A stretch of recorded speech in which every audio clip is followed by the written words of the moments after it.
Bismillahirrahmanirrahim. Assalamualaikum warahmatullahi wabarakatuh. Perkenalkan, nama saya Wiryadi Putra Pratama, NIM 2003 01 50 10 40, kelas PJKRD. Baik, pada kesempatan kali ini saya akan membahas persiapan pembelajaran motorik. Yang pertama itu bagaimana memotivasi. Sering terjadi bahwa aspek memotivasi lebih banyak diabaikan oleh para guru atau pelatih yang menganggapnya sebagai bukan masalah sama sekali. Padahal motivasi akan menentukan bagaimana siswa mampu dan mau mempelajari suatu keterampilan. Seseorang siswa yang tidak termotivasi sama sekali tidak akan pernah mau berlatih, dan karenanya hasil latihan atau belajar tidak akan maksimal. Memperkenalkan keterampilan.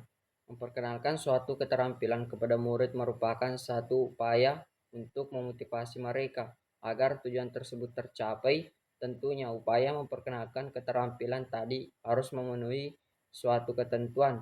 Salah satu di antaranya adalah dengan memperkenalkan makna dan manfaat dari keterampilan yang dimaksud untuk masa-masa tertentu.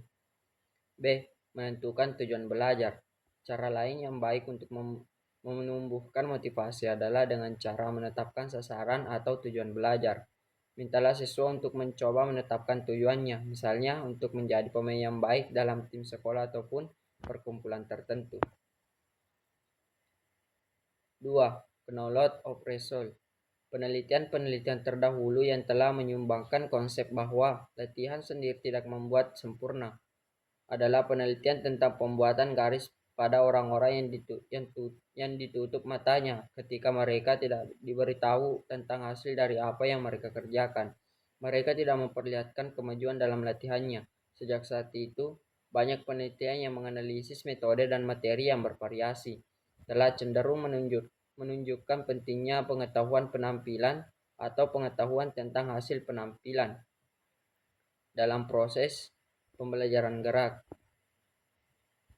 3. Memberikan tugas. Setelah mengetahui sedikit dasar pemberian motivasi, maka berikutnya adalah mengetahui bagaimana metode yang tepat dalam memberikan tugas pada anak.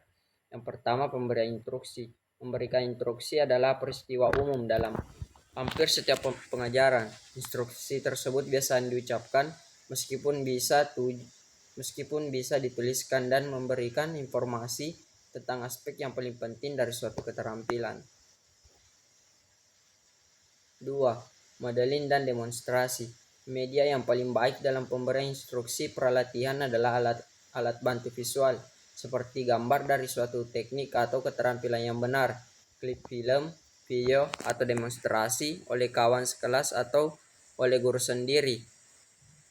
Kemudian, sebagai pegangan untuk mengoptimalkan pemberian demonstrasi tersebut, guru hendaknya berpedoman pada 4 hal, yaitu 1. Para siswa harus disadarkan untuk mengamati contoh yang diberikan dengan perhatian penuh. 2. Guru harus menyampaikan informasi yang optimal dan dapat diproses oleh kemampuan siswa. 3. Demonstrasi tersebut akan memberikan efek yang lebih baik jika diulang lebih dari 1 kali. 4. Atau yang terakhir yaitu akan sangat membantu jika dapat menampilkan demonstrasi dalam bentuk film. C. Bentuk latihan semua. Pembelajaran memerlukan beberapa bentuk latihan. Konsep dari keterampilan sendiri sudah didasarkan pada asumsi bahwa latihan mendahului penguasaan tugas. Seperti latihan simulator. Simulator adalah alat latihan yang meniru keadaan tertentu dari tugas yang menyerupai gerak sebenarnya. Simulator sering berupa alat yang rumit, canggih dan mahal, seperti alat yang digunakan untuk melatih pilot. Tetapi simulator juga tidak selalu rumit. Latihan gerakan lamban. Latihan gerakan lamban akan menghasilkan beberapa manfaat.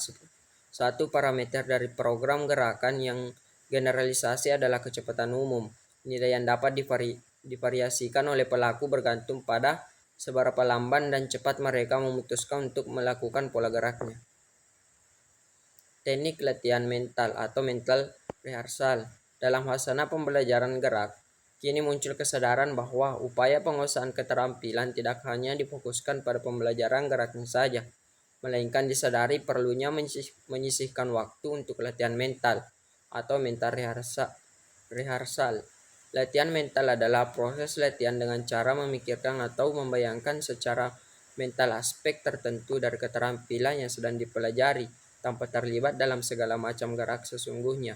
Dalam hasana pelatihan kita, praktek pelatihan mental sering juga disebut latihan nirgerak atau nirmotorik. Praktik mental.